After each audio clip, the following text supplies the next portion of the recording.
So let me tell you that story about Christopher Columbus. Please. So The dick story. I already told you the dick story. Yeah. Now let me tell you just something else about him. Okay, I think him coming to America was the most significant thing to ever happen in our species. Whoa. Silence. Not internet porn? No, that's just porn in another medium. Right. Wow.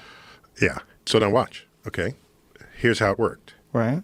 So you're going to hear. So I presume that you have some skepticism of this claim, as most people would, especially the Columbus haters who are out there.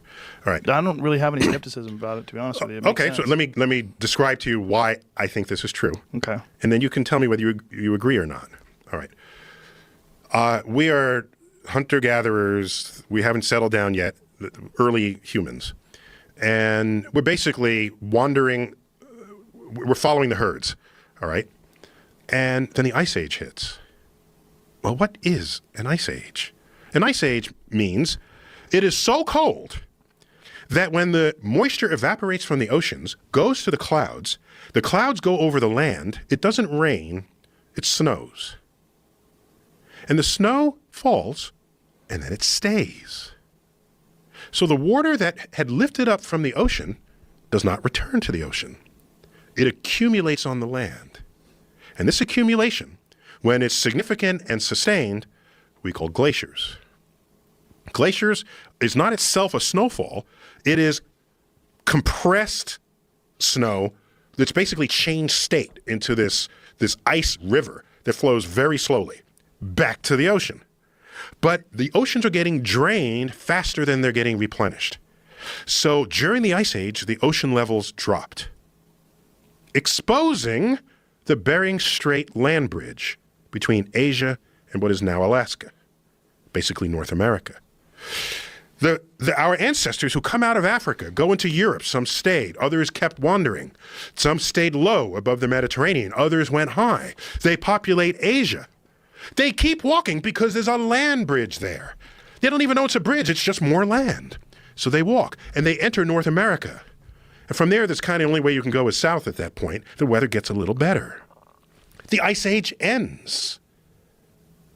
The glaciers melt back into the oceans. The ocean levels rise, closing the land bridge, stranding a branch of the human species for 10,000 years. Those humans who made it across that land bridge and spread out into North America, Central America, South America, have only a few families as their genetic origin. Okay? It's like some research says it's like 8 family lineages populated the entire North and South American continents. Then the land bridge breaks. Now you have Europe, Asia, Africa, and North and South America, and they know nothing of one another. 2 separate branches of the human species. The Vikings notwithstanding, maybe they came over, they didn't. Even if they did, their influence was near zero relative to the Europeans. So we're talking about influence here. This is a branch. Had this continued, this is how you speciate. This is why the species on Australia, that's why you have mammals there that have pouches.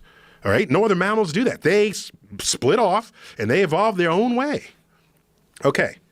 So 10,000 years is not enough to grow 3 heads or, 12 fingers, but our species is separate. Now, Columbus crosses the Atlantic, makes contact with humans. This is the first time that has happened in 10,000 years. We have rejoined 2 branches of the human species. We are now one common genetic group. And that genetic crossbreeding now continues to this day. We fly to any corner of the world and mate, okay? And the mating already began immediately. Yes, there were diseases that Columbus brought to North America, much written about that. Less written is that he brought syphilis back to Europe. First cases of syphilis of 1492. Whoa.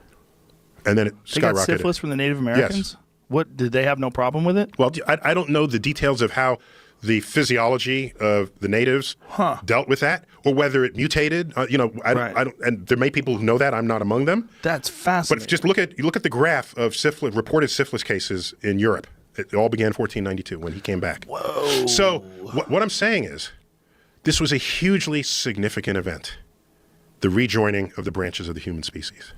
Well, yeah, no, I would imagine that makes sense. That is the most important event then. And by the way, Native Americans, this famous, infamous problem with metabolizing alcohol, okay, with Native Americans. You know who else has that problem? The Chinese.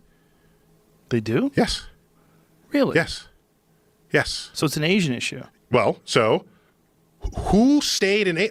So you look at who populated North and South America after before the land bridge. It's whoever was right at the edge of Asia. Right. Then the land bridges. So Asians and North American and the natives of North and South America have more in common with each other because of this than most other pairs of groups you might grab around the world. But my point is, obviously, there's a lot to blame Columbus for, but he just happened to be the guy who did it first. Europe was coming to the New World no matter what. Everybody was trying to find a faster trade route to the Indies. And so if it wasn't Columbus, it would have been Arnold Schmednick, whatever. It doesn't matter. Somebody did that. And the rest is, as they say, history. Wow. So personally, I think it is the most significant thing to happen in our species. Otherwise, we'd still be two stranded branches of humans. It would be fascinating, though, like Australia is stranded, to see what would happen if this has gone on for hundreds of thousands of years. If 100,000, that would have been a different story, right? Yeah. And your immunities would be different. Oh, yeah. Yeah. Well,